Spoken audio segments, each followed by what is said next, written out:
come on. Alright, this is good, this is good. That's it. Alright, guys, you know the vibe. It's your boy Koda, and I'm not shouting, but this is a good day. This is the day 26th of live streaming daily till I block. Come on! That's on that ingenious. That's not an easy feat. And I would have done it on my own, no, without God. I will tell you guys. So, bless up. This is live streaming daily till I block. And today is on family. It's family time. You get me? You know the vibes. Chill. Alright. Today we're talking about something special, It's about family. I'm talking about parenting effects on children. You know the vibes. So yeah, that's for that. Without much time, we'll begin today in the name of the Father, and of the Son, and of the Holy Spirit.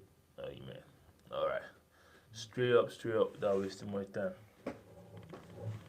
Parental or parenting effects on children. Now, before I go on, I want to define parenting effect or what parental effect is. So we have a basis. So we have a basis of what we're talking about today. If I just join us, you're welcome. We're talking about the parenting effect on children. The parental effect refers to the influence that parents have on their children's development, behavior, and outcomes, and it encompasses various aspects of parenting. There are different aspects of parenting, and there are different ways parents contribute to their welfare, their well-being, or their attitude or the behaviors of their children. So yeah, parental effect, like I said, refers to the influence that parents have on their children's development, behavior, and outcomes. And some of these aspects includes genetics. I wouldn't go in depth to this one, so just go straight to the point. Include genetics, environmental factors, role modeling, socialization, support, and resources, and socialization. This is just the preface of what we're talking about or what we're going to be talking about today. You get me?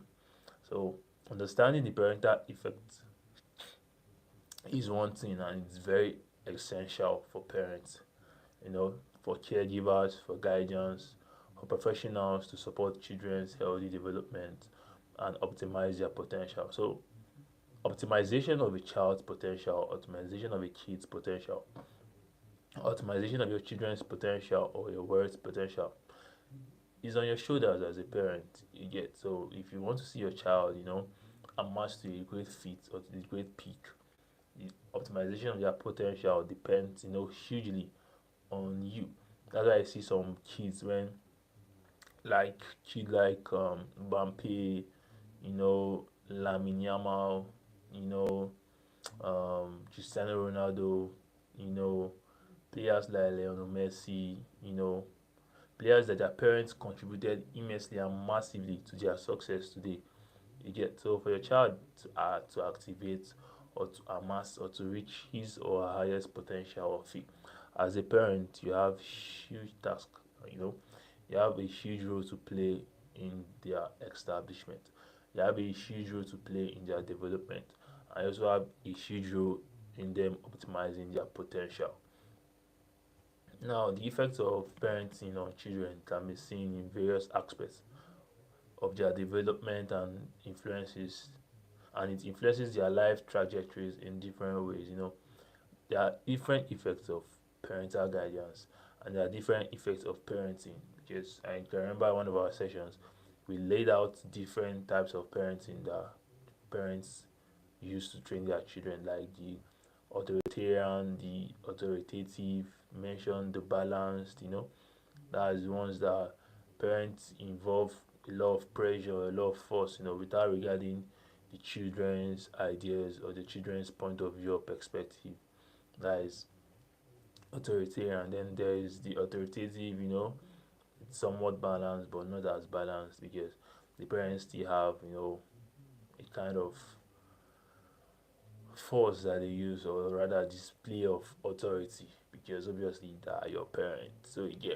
So now I'll be talking about the effects of parenting on children as I'm seeing in various aspects of their development and such parenting also influences their life trajectories in the following ways: executive function and self-regulation, language and communication, sibling and peer relationships. That's why as a parent, as a dad, as a mom, if you've seen all these type of families that either the children aren't really bonding or the siblings are not really the bonding type or the ones that like love to be with themselves or care themselves, the fault is from their parents. You get, so that's why as a parent you have to make sure you teach your children how to relate to themselves. You have to teach them sibling and peer relationships, not just telling them that when you go outside, do this, when you go outside, do this, when you go outside, be off peer pressure. Now, you got to teach them peer pressure and how peer pressure can either influence or affect them either positively or negatively.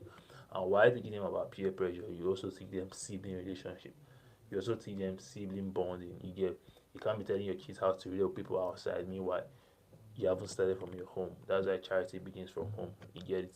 They have to learn all these things from home. They have to learn love, harmony, unity in home and in the home and amongst themselves as siblings before they can go out there. So as a parent, you have a huge task to play. And as intending parents like you and I watching, we also have big roles to play, and we should learn all these disciplines even before we get married so that we don't be learning when we're going to be impacting our children. You get me? Another is academic attainment. So the academic success of your kid, the academic success of your children is highly dependent on how you train your children. It's highly dependent on how you parent or the parental care or guidance you give your children, and also the mental and physical health. Most parents feel sometimes they just offer financial aid or financial help to their words or to their children, but neglecting mental health. Meanwhile, the mental health is more important. Yeah, it's health first.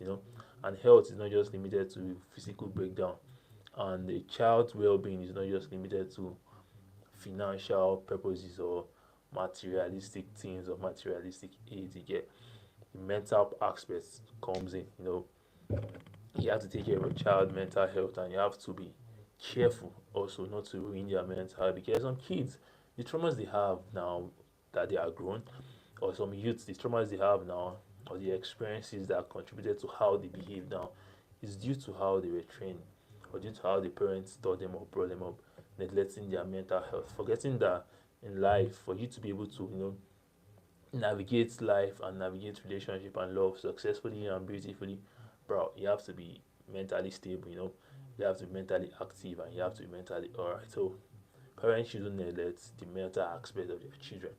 And this is one of the effects of parenting. If a child loses sight of himself or loses sight of himself whenever he's with his parents or she's with her parents, it's dependent or is determined on how, if you're to check, you see that it's probably how they were trained or how they were groomed.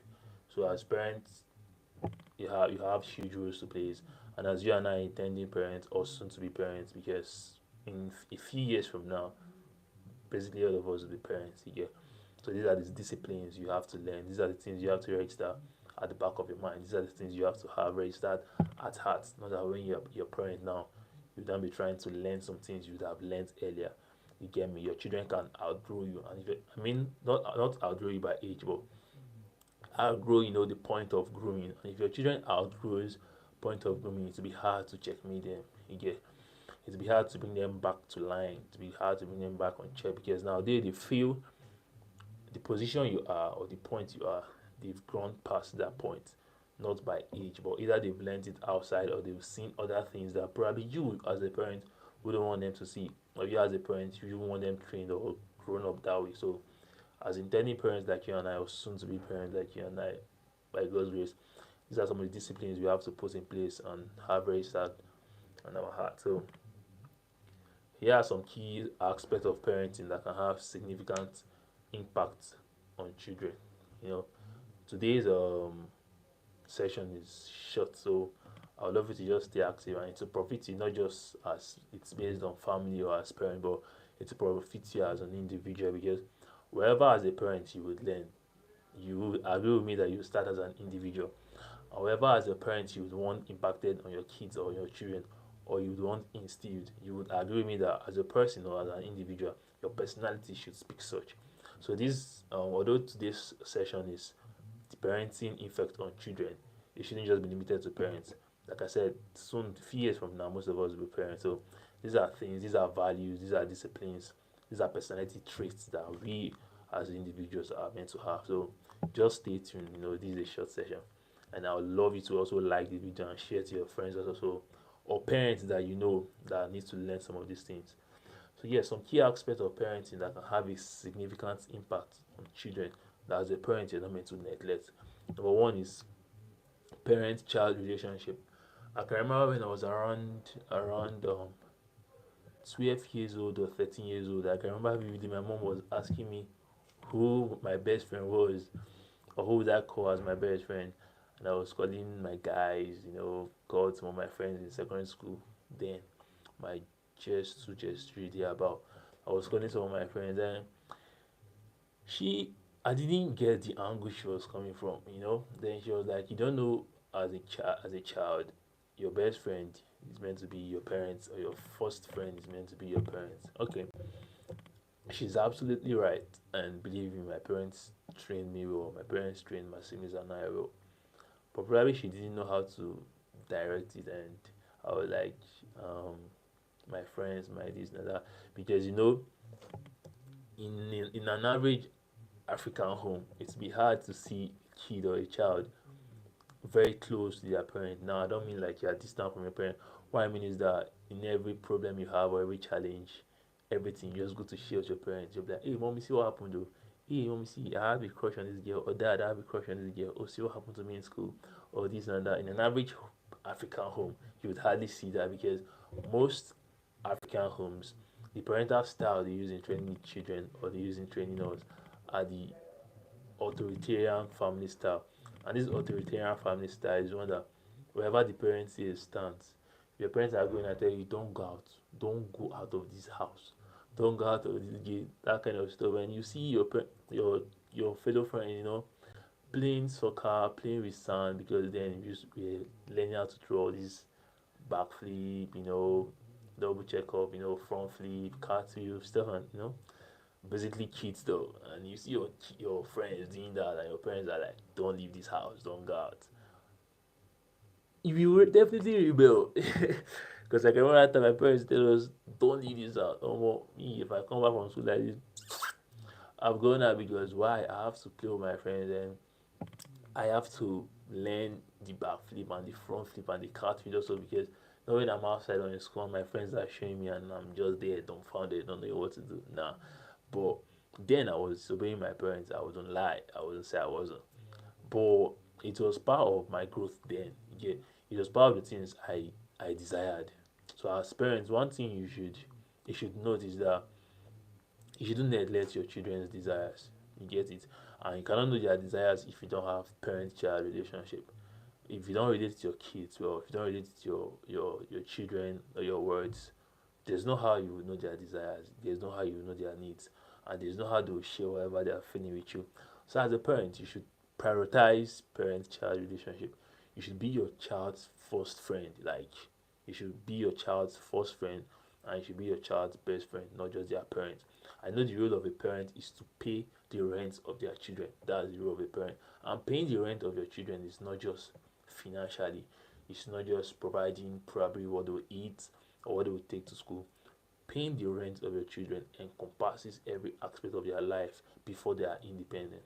Every aspect, from health, from finance, mentally, psychologically, their friends, knowledge, the things they need to know, um, home bringing, religion, love for God, love for people, kindness, every beautiful trait you have to teach them and instill that in them, because if they go out there and learn otherwise, it'll be harder to, go on their back and start adjusting what you yourself should have just taught them or instilled in them. Yeah, so if you prioritize parent-child relationship, the quality of the relationship between the parent and child has a huge significant impact on the child's development and life. Because if you have a positive, beautiful relationship with your child, and your child has a positive, beautiful relationship with you, so that is, there's a mutuality on the basis of relationship. Believe in me, you'll be the first friend of a child. And I can remember growing up then, when I was around 13, 14, or 12, 13, 14. my friends and my elder brothers were making fun of me that and my mom's handbag and this wherever my mom goes I go, stuff like that. It was funny then, or rather it's funny now, but then I was not really paying attention to it because I love being around my mom. You get, and my mom is the kind of person that when you're around her you enjoy because she'll buy you stuff, she'll buy you things. And now my mom can tell stories. Oh my days, she'll tell you stories about this, tell you stories about that, tell you stories about her youth age, tell you stories when she was with her parents in village, her siblings, where her workplace. She'll tell you a lot of stories. Sometimes you may get bored. Even if you are bored, it doesn't stop her from talking as far as you're around her. It just gives her joy to gist with her children or gist with her, her kids. And not just her children. Whenever she's around other children, my mom is the kind of person that loves taking care of people. She showers love, like, irrespective of who you are, she shows you love. And if you now have a decent character, you're disciplined, believe me, mom can go to the end of the world for you. That's my kind of mom, and God bless her for me. My dad as well, is a beautiful man. God bless them. So if you create parental child relationship with your parents, sorry, with your children, it will help them and enable the kind of development and the kind of life they will have outside home. That's why you know this song, no matter where you go, remember the road that will lead you home, or that leads you home. Would have heard the song or know the song because once there is a parent-child relationship, there's charity established at home, once there's that mutual relationship and understanding established at home, no matter where your kids go, no matter where your children go, they'll never forget the road that leads home because there's joy at home, there's peace at home, there's harmony. That my parents are home and going home won't be boring because I play with my parents. Going home will be boring because parents play with children. Going home will be boring because there's family time. They prioritize family time. So parent and child relationship is one of the significant aspects of parenting that shouldn't be neglected at all. Like you can't leave it out. There are some kids that they don't share things with their parents, and some of their parents will be like, I don't know what is going on with my child. I don't know what is going on with her. I don't know what is going on with him. He hardly tells me things. I don't know a lot of things about him. I don't even know down to the minute stuff about him or about her.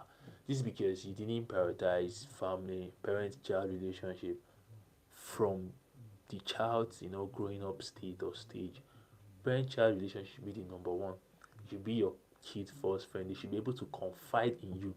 And now parents, especially an African home, I know it's everywhere, including Asia and I think Latin America also. Parents are mostly judgmental because when your child confides in you, they're trying to feel safe because they don't want to go out there and ask other people or hear other people's views. So when your child confides in you, do not use that chance they have given you or that power they've given you to ruin them.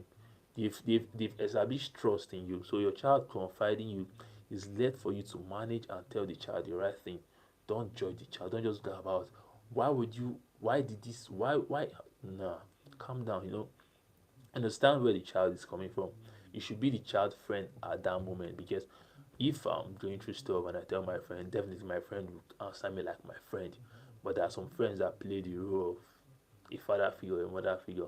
God bless those kind of friends. If you have those kind of friends in your life that whenever you are going through stuff, they pray for you, they advise you like a parent would, cherish those kind of friends. So whenever your children confide in you in stuff or things going through with them, you should be their friend at that moment before you be their parent because as their friend you understand you'll be able to show empathy, and showing empathy now is actively listening to them and actively understanding where they are coming from, not that you just go all out and judge them or go all out and shout at them. There are some parents that they cannot do without shouting, especially the average African home. They feel it's when you shout that the child you expect. You're not grooming the child in respect, you're grooming the child in fear. And when the child is scared of you or is afraid of you, the child won't be able to confide in you. But when the child respects you, respect is different from fear. Respect is that I understand that my parents don't want me to do this and I wouldn't want to go against their rules. That's calm. Not that I don't want to do this, but my parents wouldn't want me to do this. So you're giving them regard, not the one that if you instill fear in them, believe me, that's when they even do that thing because they'll be like, oh my bad as bad, you will flog me or bad as bad, you will punish me, but this thing I must do. So establish respect, and mutual understanding with your kids than using everything with fear. You understand? So there is a lot of things to talk about parent-child relationship because it's like the basis of every parent and it's the basis of every family. When there's a healthy parent-child relationship, it will be easier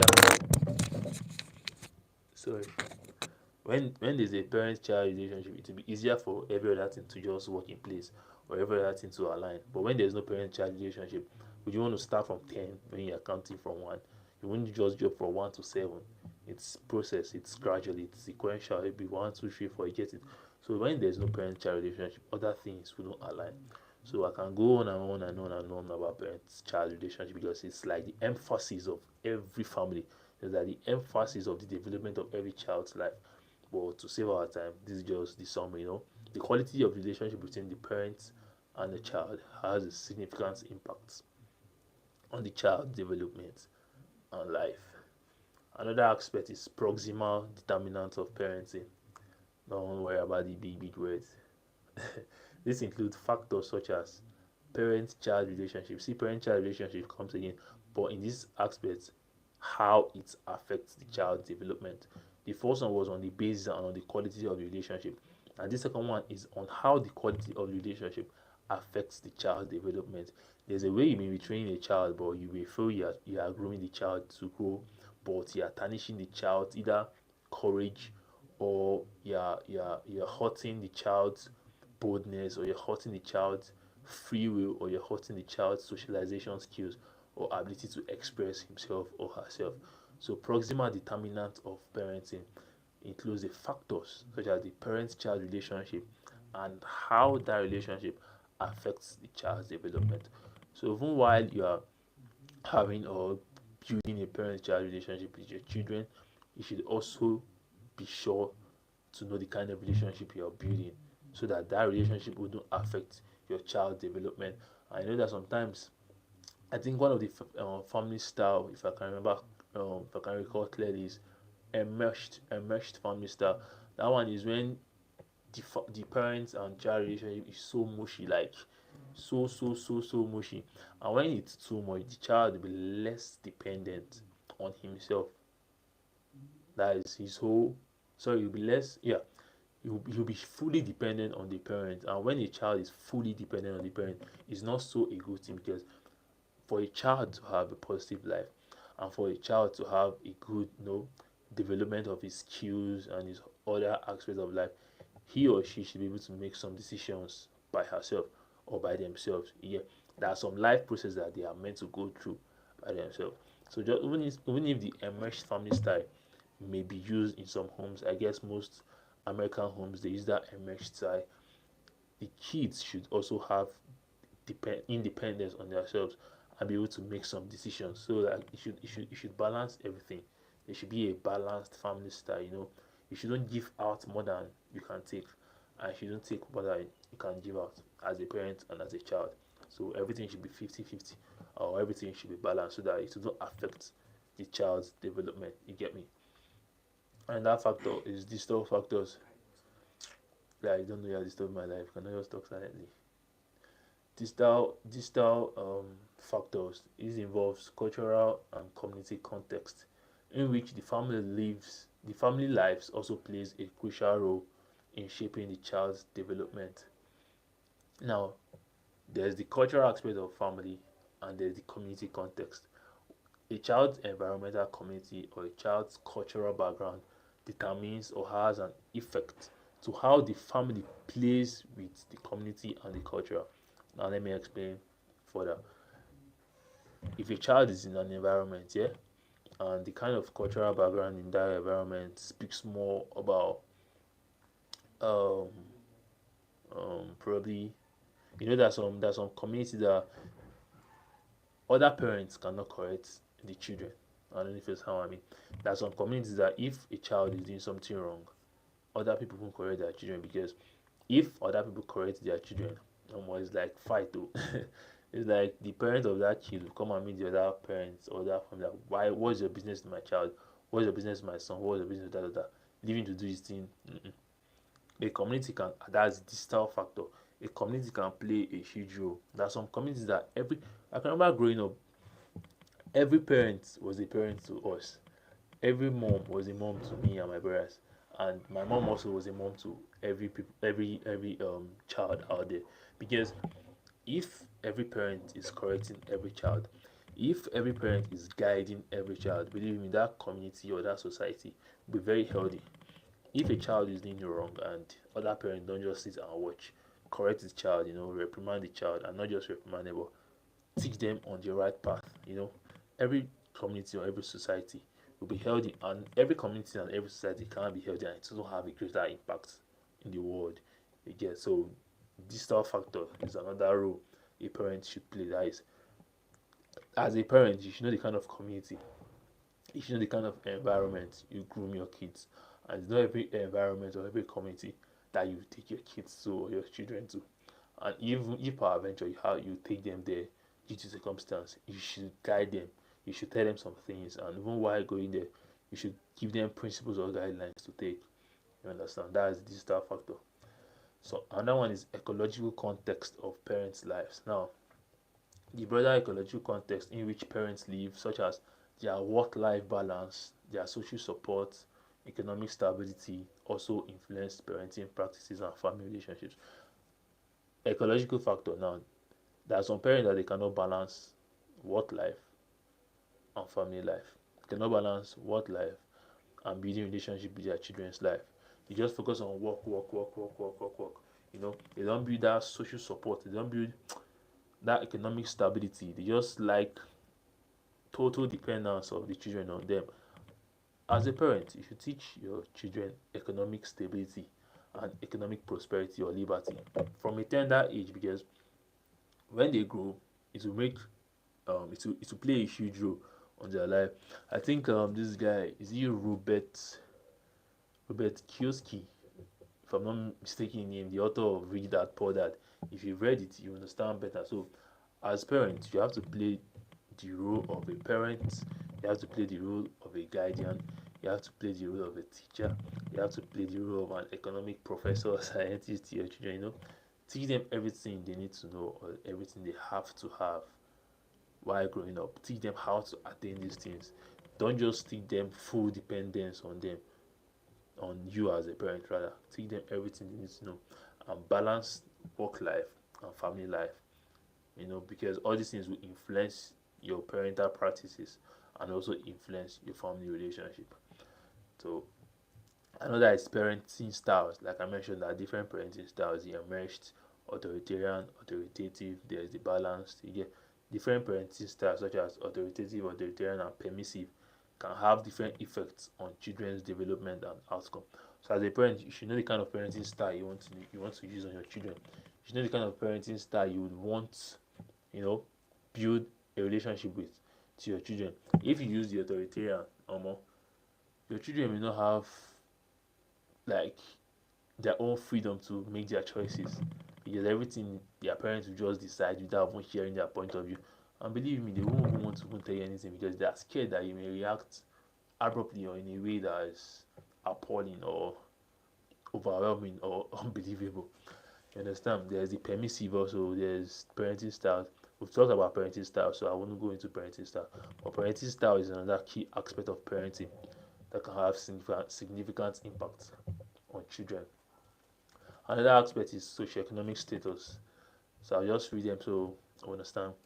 The socioeconomic status of the family can also impact parenting and children's development, with families from lower socioeconomic backgrounds facing more challenges and stressors that can impact parenting. So, like I said, as a parent, you should discipline yourself first before you discipline your children. And as intending parents, you should discipline yourself and be able to do well for yourself and be able to do well for your family before you go into your family, because your socioeconomic status, believe me, will play a huge role on the life of your child. If you're not well to do and you don't instill the values of well to do or well to doness, you understand, in the lives of your children, or you don't instill the economic stability lifestyle or economic stability value in the life of your children, believe me, to affect them. That's why I see sometimes people from a less available background. What I mean by less available background, that's like poorer communities or poorer homes. When they meet people from an available background, that is well-to-do families, there's a difference in how they relate. There's different in how they react, and sometimes they may not have the courage or boldness or the vibe to be able to relate to these people because they feel they are somewhat lesser than them. So as a parent, this is the role you have to play. You shouldn't just leave everything on your children that don't worry when you grow you sort yourself out. No, as a parent, you have to pay the rent of your children totally, like in all ends, socially, physically, health wise, financially, psychologically, mentally, all wise. So your children don't have to go out and fend for themselves when they have parents. You understand? So your social economic status should be balanced and should be well to do as a parent so that your kids or your children can have the best of life for themselves. Bob Manuel, you're welcome. Good evening. What did you major in? All right, I study history and international relations. Some in my school is history and diplomatic studies. That was what I majored in. Yeah, that was why I graduated with Bachelor of Arts in History and Diplomatic Studies or History and International Relations. Yep, from the University of Port Harcourt. Another aspect or another key aspect of parenting style. Thank you, Bob Manu, you're welcome. So, another key aspect of parenting which invariably affects a child is the cultural background and religious beliefs. Now, this is straightforward, right? This is in depth. Geopolitics. That's nice. You love geopolitics. That's cool, man. Bless up. That's nice. But I wouldn't want to go into politics so that I wouldn't deviate from the context of today's topic. Today's topic is on parenting effects on children. So, but then political aspects come in, and geographical location also can also be an aspect that parents have to take note. But we wouldn't go that way so that I wouldn't go extend out. So I was talking about bless up, bro. Cultural background and religious beliefs. This is straightforward. Cultural background and religious beliefs can shape parenting values, practices, and expectations, which can in turn impact children's development and outcomes.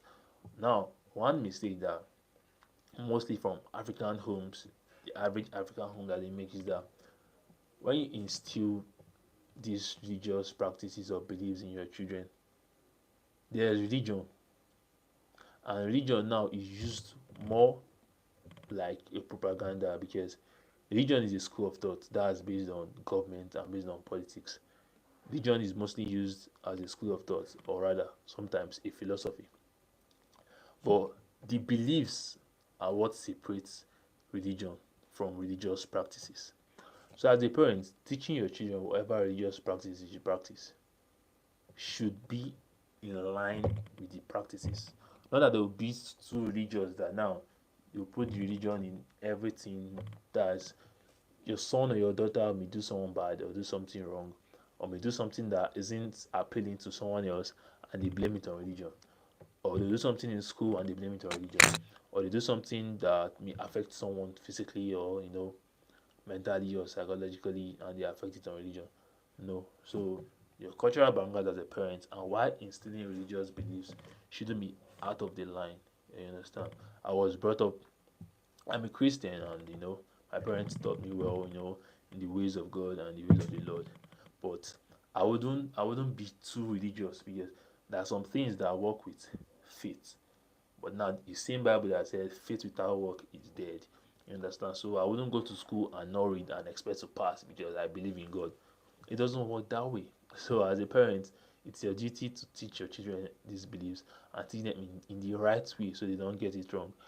If you're in a workplace, you don't work and you be like at the end of the month you get your pay or you get your wage because you believe in God. It doesn't work that way. You have to put in the work. Yeah, you have to show yourself approved. You have to show why they are paying you. You understand? So you shouldn't be over religious. And there are some things that as human you shouldn't take, or there's things as human you shouldn't condone. But you may be so religious and be like, don't worry, don't worry. No, no, no, no, no. You shouldn't do that. Yeah, you shouldn't be too religious. Life is life is beyond. Life is more spiritual than physical. Yeah, but you shouldn't be too religious in the affairs of things of life because even the Bible told you to respect the government, to respect authorities. So you wouldn't disobey authorities because you feel they're not your God or you don't disobey authority because you feel you don't praise the authorities. No, there's time for everything, and there's principle to everything, there's guidelines to everything. So as a parent, even while instilling religious beliefs to your children and teaching them your cultural background, you should treat them in a way that to instill values and the right practices so that it will impact them wisely or beautifully, and should not affect their development and outcome later on.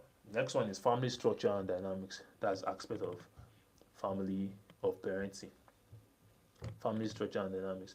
The structure and dynamics of the family, such as single parent households, blended families, and sibling relationship, can also impact parenting and children's development.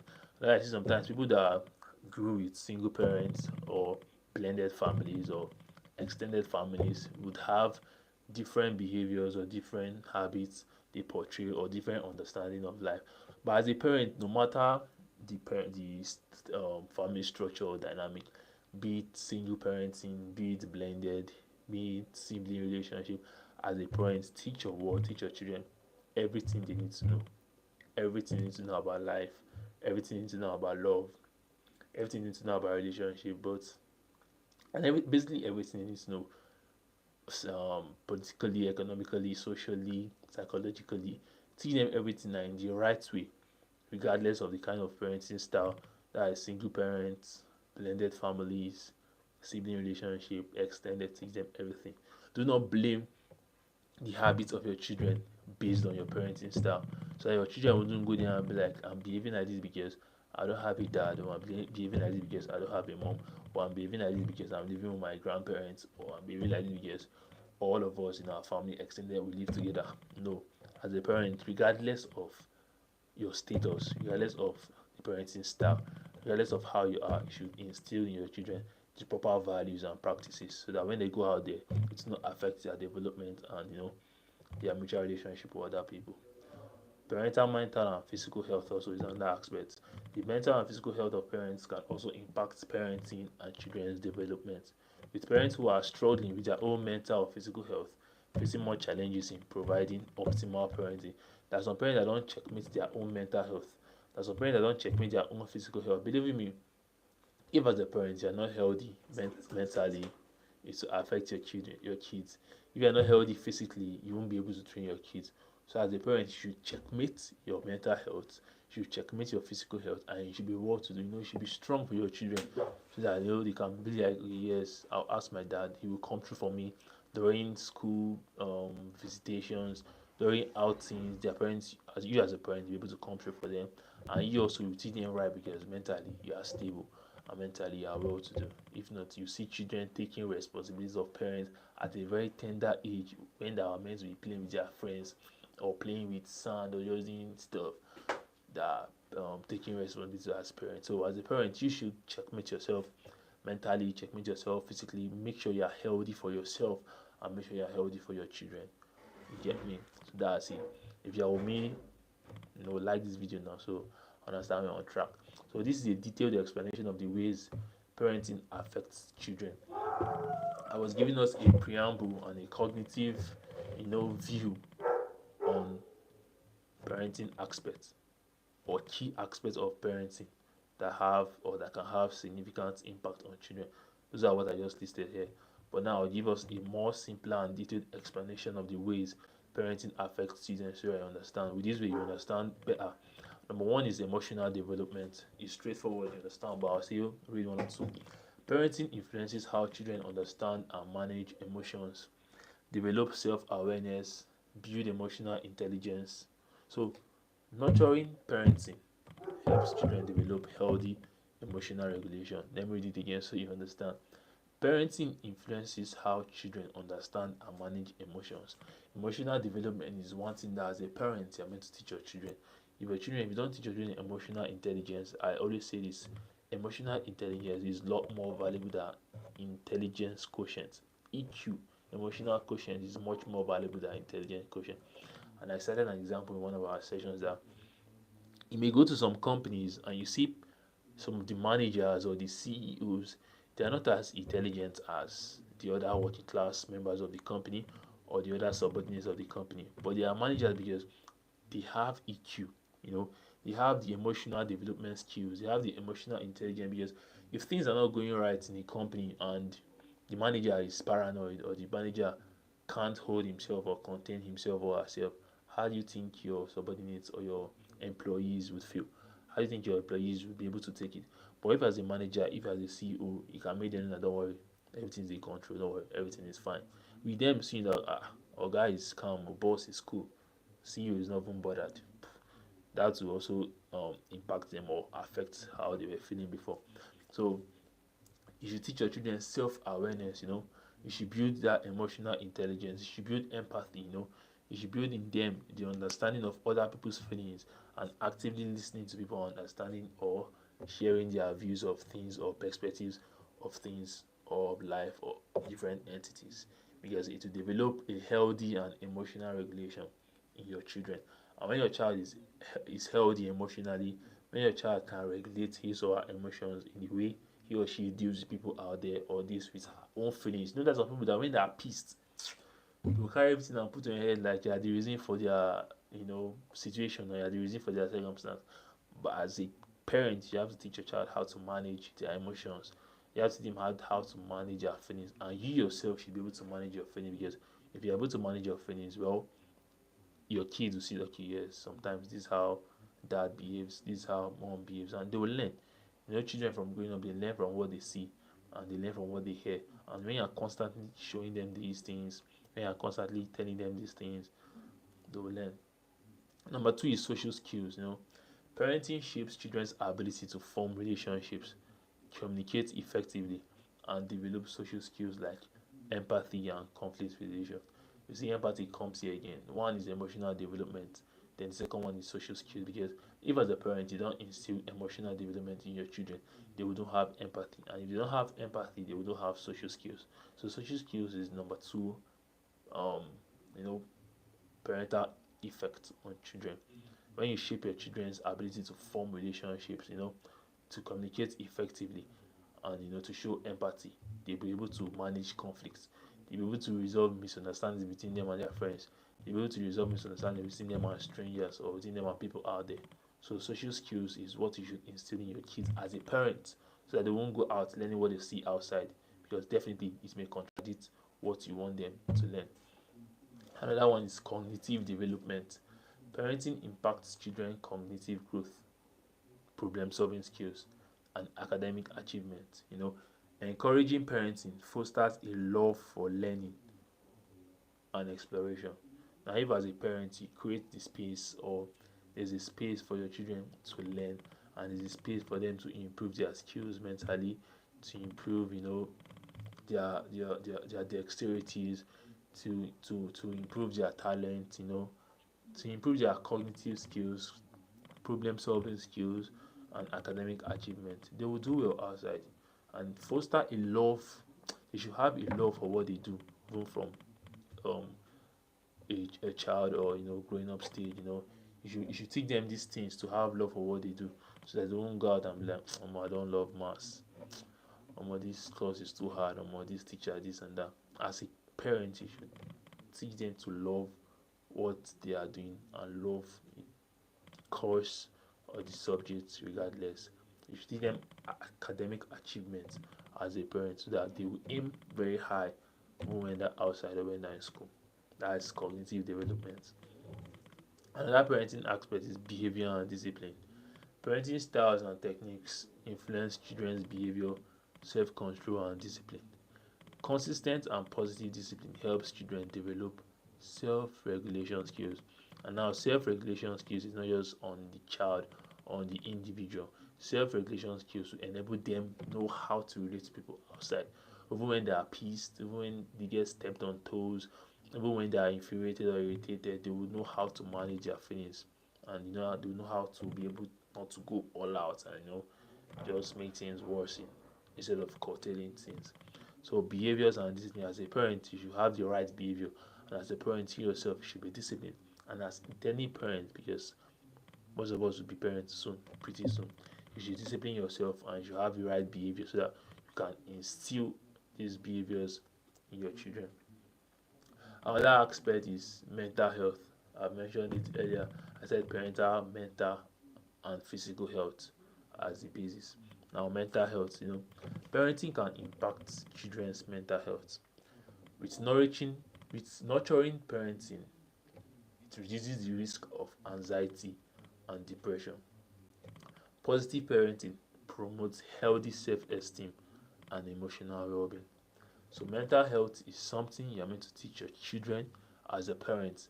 Mental health is something you shouldn't neglect ever, like at all. You should prioritize the mental health of your children because it will improve and to have a turn or an impact on their mental health. It will have a turn or an impact on how they manage anxiety and depression. You see some kids, some children out there going into depression or feeling rejected or rejection. It's probably because the parent didn't help them manage their mental health or teach them on the right path of socialization or social skills. So as a parent, you should impact your children's mental health. Be a nurturing parent. Grow with your children. Learn things, unlearn things, and relearn things. Don't just live or be with the knowledge of how you grew up or the knowledge of the past because the world is evolving. Change is constant. Everything is changing. So you as a parent, you're meant to evolve also. There's some things that you learn then that you knew that aren't in phase anymore. You unlearn, you can relearn, and you should learn new things so that mental health is one of the things that you shouldn't neglect.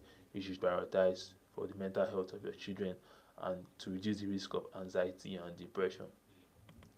And it also promotes healthy self-esteem and emotional well-being. Another one is self-identity. Another aspect, self-identity affects a lot of children. There are some children that are outside, they lose sight of themselves. They don't know who they are. They don't know what to do. When they're with their friends, they are timid, they are shy, they feel less of themselves, they feel lower than how they are meant to feel. This is self-identity. So as a parent, shape your children's sense of self. Teach them self-regulation. Teach them self-meditation. Teach them self-care. Prioritize self-identity. Help them shape their sense of self, values, and beliefs. As a parent, encourage self-identity because it will help your children develop a positive self-image and to be able to explore their interests.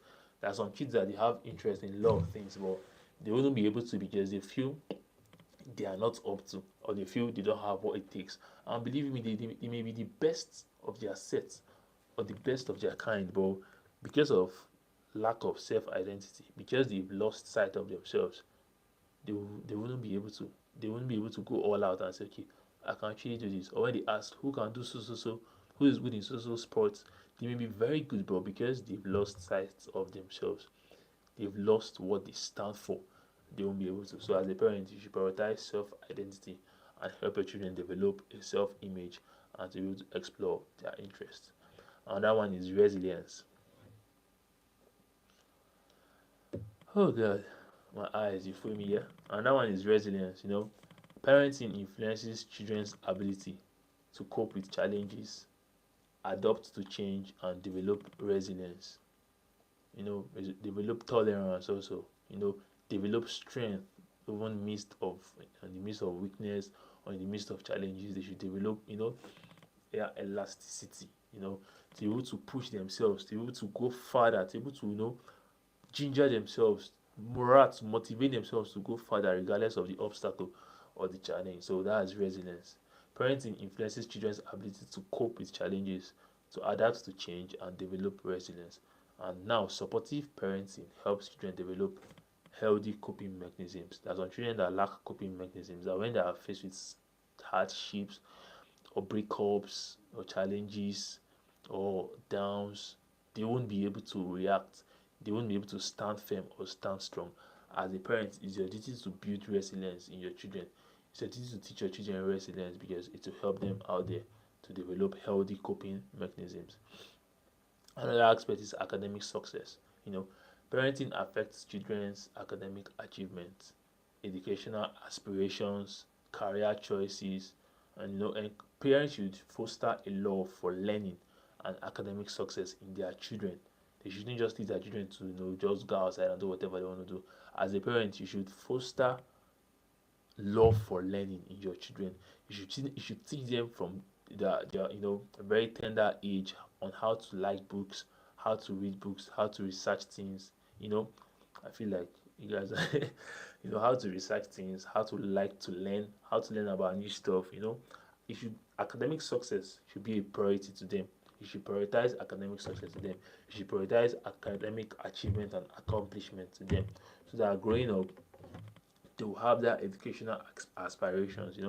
Whatever career choices they have, do not decide for them, do not implement, do not force it on them, do not compel them to do what you want them to do. As a parent, guide them, be their guardian counselor in this time, not implementing or forcing something on them. Go through their decisions. Okay, you want to be a lawyer. Why? Check out what they love to do, check out their hobbies, check out things they like to engage themselves in. Check out the things that give them joy, things they like to play with, their fun. Okay, have you considered doing this? And if the child says this law, ask her the reason or ask him the reason why he wants to study law. If it's valid and as a parent you feel is an angle you can support your children, support them. Not that you just tell your children, you must be a medical doctor, you must be an engineer, you must be an aeronautical engineer, you must be this, you must be that. No, you know, guide them through their passions, guide them through their potential, help them develop their potential as a parent, help them develop those latent abilities that are embedded with or they already have, and through those potentials and their passions you can help them choose as a counselor, not pick for them, not force it on them. You can say, okay, what about something like this? Okay, what about this? What about going to the fashion industry? Because growing up you love to design, you love to draw things, just help them, guide them, not just enforce on them as a parent. So as a parent, academic success should be something, should be a parental effect you should have on your children, so that they will aspire for greatness. You understand? Another aspect is physical health. Like I mentioned earlier, physical and mental health. Parenting influences children's physical health, their nutrition, and their lifestyle habits. There's some children that they eat very late now because their parents are used to eating late.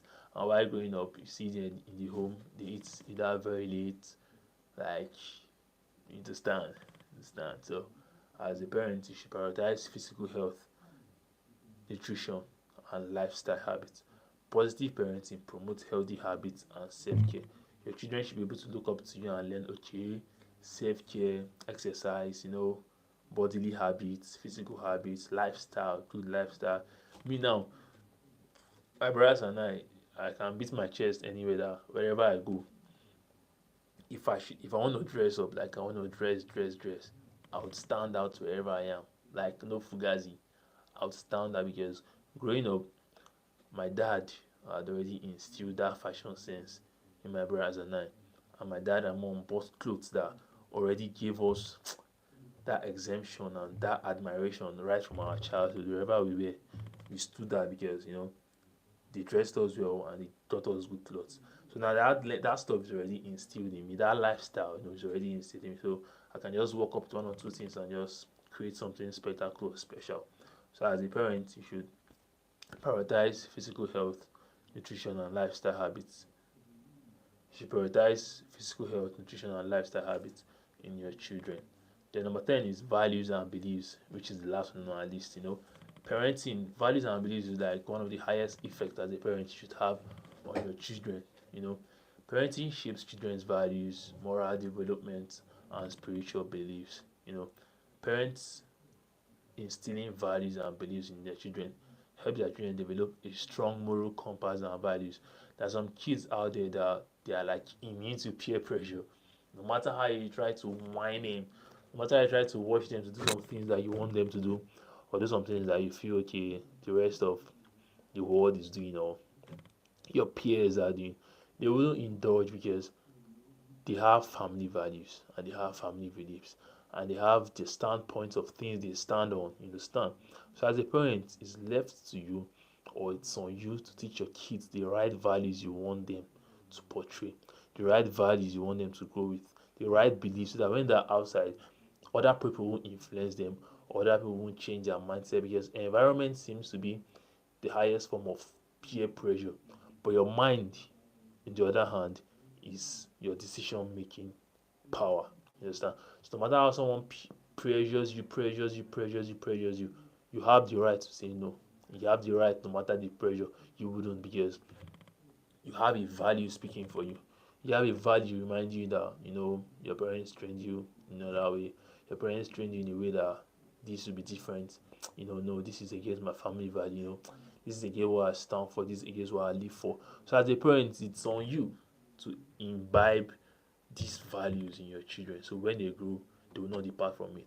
And as intending parents or soon to be parents like you and I, because by God's grace, we will definitely be parents soon. You as a parent should discipline yourself and you should have core values and core beliefs that you would want instilled in your children. You should have core values and core beliefs that you would want to teach your children. You should have core values and core beliefs that your children should portray. There's some values that you have that's okay. Oh, my kids must learn this. Just as some footballers they want their children to live after their legacy or to come after them or to leave their name, you understand, or basketballers or people into sport. Just as that, as parents, you should have proper values and core values and beliefs that you'd want instilled in your children because believe me, that will be their compass in their journey in the world, or that will be their compass in life or their compass throughout life's adventure. So by understanding these ways, parents and caregivers, this is not limited to just parents, this is also caregivers, counselors, guardians, as far as you are playing the role to a child, you're playing the role on a child, this applies to you. These ways and these, principles applies to you. By understanding these ways, parents and caregivers can provide supportive environments that fosters healthy development and well-being in children. You should prioritize a healthy development for your children. You should prioritize well-being for your children. You should prioritize wellness. And wellness and well-being encompasses basically everything: physical well-being, psychological well-being, mental well-being, mental state of mind, healthy state of mind, healthy living, financially stable and right and well to do. So by understanding these ways and parenting guidelines and how parental guidelines or parenting decisions or parents affect the lives of their children, by understanding these ways, you should know how to be a proper parent to your children. If you're already a parent, and if you're yet to be, just like you and I or me, I don't know if you're a parent already, but you should understand these ways and you should be disciplined yourself likewise, so your kids can live off your values and can be spoken of core and beautiful values outside, even in your presence or your absence. So that brings us to the end of today's. You get me? So if it's night where you are, it's night where I am. Have a pleasant night. Have a good night. Thank you guys for coming here. I appreciate you being with us from beginning to right now. Bless up, like much love, man. Because this is live streaming daily, and I can't do this without you guys. So thank you pretty much. I really do appreciate. If it's night where you are, have a good night. Have a blessed night. Sleep like a baby. Wake up like a giant. And if it's day where you are, have a beautiful day. Have a pleasant day. I pray for you. Go out and succeed. Go out and excel. Hear good news today. Go out and stand out. Favor answer to you. Favor speak for. Go out and be called the Alliance favor. And may you have good news to celebrate with today. God go with you and be with you. And if it's afternoon where you are, stay calm. Don't stress yourself too much. And don't forget to stay hydrated. Have a nice day. Have a nice night. Have a nice noon, depending on where you are. This brings us to the end of today's class. And thank God for a successful session. And this is on parenting effects on children. And this is Family Thursdays. You know the vibes. It's Coda. So we've come to the end of this in the name of the Father, the Son, and the Holy Spirit. Amen. So thank you guys. Much love. Tomorrow is fun. Tomorrow is fun Friday. So I pretty much haven't decided on what we're going to do, but tomorrow you may just see Jay-Z on my live stream, and that's on Darling Jesus. You may just see Jay-Z, You may see Rihanna, you may see A$AP Rocky, you may see Kai Sina, you may see Speed, you may see, Papa David Ibiomi, you may see OBO, you may see Starboy, you don't know. But yeah, tomorrow is fun, so basically, we either turning up or, playing games or we'll have a guest. But basically anything sharp fun that I would enjoy and you would enjoy as well. So yep, this brings us to the end of today. Bless up. I love you and I would love you to say back. Yeah. Yeah. Yeah, I love you. Have a nice night. See you tomorrow, same time, 8 p.m. And tomorrow is fun and I would love you guys to be here because it's live streaming daily to say I blow up and I can't do this without you guys. So yeah, thank you guys for being here with me. bless up, and that's on Darling Jesus. See you tomorrow, same time, 8 p.m. One Love Coda, and you know the vibes. If you like this video, like it. If you don't like the video, please like it, because basically what we said is very essential and important. You know the vibes. So see you tomorrow, 8 p.m. Much love, bless up, peace out.